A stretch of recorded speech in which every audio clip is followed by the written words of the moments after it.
जय श्री राम और जय सिया राम। जिसको अभी तो लोगों को ये नहीं पता कि हिंदू के मतलब क्या है, हिंदुत्व क्या है। हिंदू या हिंदू ये हिंदुस्तान में रहते हैं इसलिए वो हिंदुत्व है।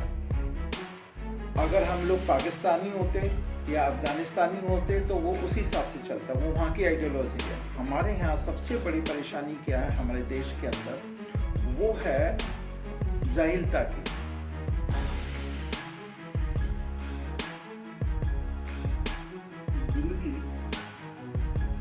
राम जी को पूरी दुनिया मानती है। हिंदुस्तान में हर जाति हर मजहब के लोग राम जी की बहुत ज़्यादा इज्जत करते हैं। उनको अपना पैगंबर हिंद, मुस्लिम जो है वो उनको पैगंबर हिंद कहते हैं। लेकिन आज के दौर में जय श्री राम और जय श्री राम के दो नारे बहुत जोरों से लग रहे हैं। जो लोग हैं जय श्री राम वाले वो बड़े कट्टर नजर आते हैं और जय सिया राम वाले जो है थोड़ा नर्म नजर आते हैं। क्या राम जी ऐसे ही थे? देखिए, दोनों में फ़र्क है, दोनों शब्दों में। और जहाँ तक हमारे हिंदू आइडियोलॉजी की बात है, हिंदू कोई वर्ड नहीं है, ये एक आइडियोलॉजी है। इस आइडियोलॉजी के अंदर हमारा नेशन आता है, हमारा रिलीजियस आता है और हमारी कल्चर आती है। इन सबको तीनों को मिला के जो आइडेंटिटी बनती है इज कॉल्ड हिंदुत्व। ठीक है ना। तो ये तो हमारा एक है ना, समाज को चलाने का एक तरीका है हर देश के अंदर। जर्मन है वो जर्मनी है, वो जर्मन्स कहलाते हैं, उनकी आइडियोलॉजी अलग है। तो इस चीज़ में नहीं जाना चाहिए, जो जहाँ है उसको वहीं रहना चाहिए और उसी के अनुसार चलना चाहिए, नंबर 1। नंबर 2, जहाँ जय श्री राम और जय सिया राम। अब क्या है कि हमारे यहाँ सबसे बड़ी परेशानी क्या है हमारे देश के अंदर, वो है जाहिलता की। हम लोग ना उतना स्टडी कर पाते हैं, ना हम कुछ कर पाते हैं, पढ़ाई कर पाते हैं, ना धर्म की ना और तरीकों की। हम पढ़ाइयाँ तीसरे तरीके की करने लगे हैं जो कहीं और से आ रही हैं पढ़ाइयाँ। श्री राम जो शब्द इस्तेमाल हुआ था वो एक एनर्जेटिक वर्ड है, एक एनर्जेटिक मंत्र है, जय श्री राम। वो तब स्टार्ट हुआ था जब सेतु बनाया जा रहा था लंका के लिए। तो जो उसमें स्टोन्स डाले जाते थे, उस आर्किटेक्ट जो अंगद वो नल नील थे, वो वहाँ के आर्किटेक्ट थे, इंजीनियर थे। तो वो क्या कर रहे थे, जय श्री राम कहकर उसमें स्टोन डाले थे समुद्र में, वो तैर रहे, डूबे नहीं। ठीक है। तो एक जोश के लिए, एक आदमी को अपने आप को परिपक्व डिसीजन लेने के लिए जय श्री राम बोला जाता है। जय सिया राम क्या है, हमारे यहाँ हमारा पूरा हिंदू धर्म, सनातन धर्म हमारा पुनरावृत्ति पे बेस्ड है, रिकार्नेशन। हम लोगों का मंतव्य है कि श्री राम जी और सीता मैया जी, ये दोनों माता लक्ष्मी और नारायण जी का ही स्वरूप है जिन्होंने जन्म लिया। उसकी बहुत बड़ी कहानियाँ है, कभी फिर चर्चा करेंगे उसके बारे में। तो इसी वजह से जैसे हमारे यहाँ मुख्य रूप से लोग कहते थे 33 करोड़ देवी देवता हैं, 33 करोड़ कोई देवी देवता नहीं है हमारे यहाँ, सिर्फ 3 देवता हैं हमारे यहाँ और 3 देवियाँ हैं। सबसे पहले ब्रह्मा जी आते हैं, उनकी पत्नी ब्रह्माणी। विष्णु जी आते हैं, उनकी पत्नी लक्ष्मी जी, तो उनको लक्ष्मी नारायण बोलते हैं। सिर्फ महादेव स्वयंभू हैं जिनके माता पिता नहीं है, जो स्वयं साक्षात उत्पन्न हुए थे प्रकाश पुंज से। ठीक है।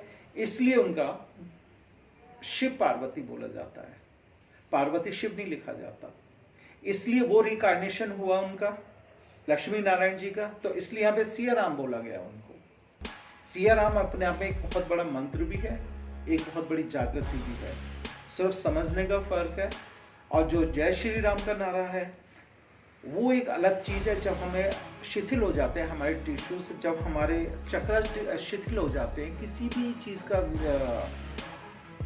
आत्ममंथन करते हुए में, तो शरीर और दिमाग दोनों थकते हैं। उस समय में जय श्री राम हमें जोश देता है, हमें एनर्जी देता है, इसे एनर्जेटिक वर्ड। ठीक है ना। अब उस एनर्जी को लेके आप अच्छा कर्म करें या बुरा कर्म करें, आपकी साइकोलॉजी पे डिपेंड करता है, आप किस व्यक्तित्व के मालिक हैं। अब आपको समझ में आई? अच्छा, मैं आप लोगों से पूछता हूँ, कितने राम हमारे देश में, कितने राम हैं? लोगों के पास जवाब नहीं है। क्यों? उनको पता ही नहीं है। हमारे यहाँ 3 राम हुए हैं। पहले जो द्वापर युग था उसमें बलराम हुए, परशुराम और श्री राम। ठीक है ना। अब ये जो राम राम का जाप है, ये राम जी के पैदा होने से नहीं आया हमारे यहाँ। ये राम नाम का जो जाप है ये आज से नहीं है।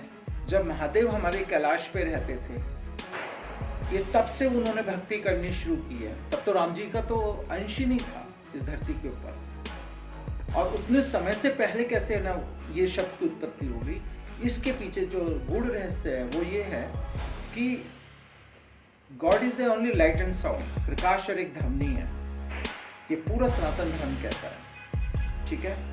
तो उस प्रकाश और ध्वनि के जो वर्ण विभाजन हुए, अब उनके कुछ आइडेंटिफिकेशन भी तो होनी चाहिए। तो प्रभु शिव ने शब्दों से और मात्राओं से उसको वशीभूत किया, अलंकृत किया कि आपका ये शब्द है और ये मात्रा है। वो जब सब कुछ बढ़ गया तो लास्ट में उनके पास अंतिम में 2.5 चीज बची। एक मात्रा बची, 2 अक्षर बचे, रा और मा। उन्होंने बीच में वो आकर डंडा लगा के वो शब्द अपने लिए रख लिया और उसकी वो साधना करने लगे। तो ये वो राम जी हैं। ये दशरथ नंदन पुत्र राम जी का जाप नहीं करते हैं। उसी से वशीभूत होकर दशरथ जी ने, क्योंकि दशरथ जी बहुत बात पहुंचे हुए अपने टाइम के एक संत भी थे, बहुत बड़े महात्मा भी थे और राजा भी थे जो राज करते थे। उनके पास अलौकिक ज्ञान था और उनको पता था कि ये ना प्रभु शिव किसका जाप करते हैं। तो उसी मंत्र के नाम पे अपने प्रथम पुत्र का नाम श्री राम रखा, राम रखा। ये वो राम जी हैं। अब यहाँ पे तो उल्टी गंगा बहाई जा रही है कि राम जी की पूजा भगवान शिव कर रहे हैं जो दशरथ नंदन है। ऐसा नहीं है। जो प्रभु शिव हैं, जिसकी उन्होंने सेवा करी, जिस शब्दों की सेवा की, उस शब्द का अलंकृत किया एक पिता ने अपने पुत्र के नाम से। अब आप बताइए, बात सब कुछ वही कह रहा हूं जो आपके सामने है, पर क्या है उसको ऊपर नीचे करके उसके मीनिंग से खत्म कर दिया। ये क्या है? अज्ञानता।